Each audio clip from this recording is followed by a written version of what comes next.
Unmanned combat aircraft fired by Bayraktar Akinci fired a supersonic missile.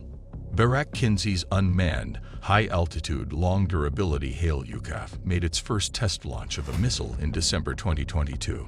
The test was conducted at a height of 7,600 meters close to the Black Sea coast, some 700 kilometers from Istanbul. TG-230IH was launched by Bayraktar Akinci.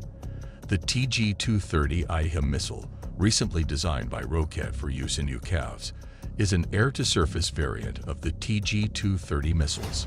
The first supersonic missile to be launched from the air and land in Turkey departed from the Tekirdaq's Corlu district in the northwest, traveled about 700 kilometers, and finally arrived on the outskirts of the Black Sea province.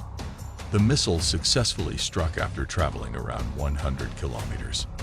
Turkish business Roketsan developed and produced the 230mm diameter TG-230 guided surface-to-surface missile.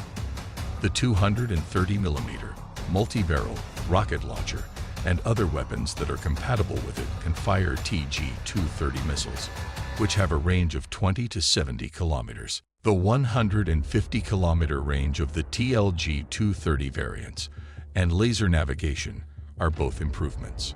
For laser guiding, the TLG-230 features an extra seeker. It can strike targets that unmanned combat aerial vehicles have identified. It's a cyclical mistake. CP is now less than 2 meters away from probable.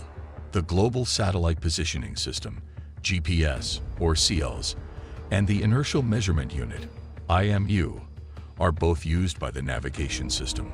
A July 2022 statement stated that the TLG-230's range had been increased to 150 kilometers.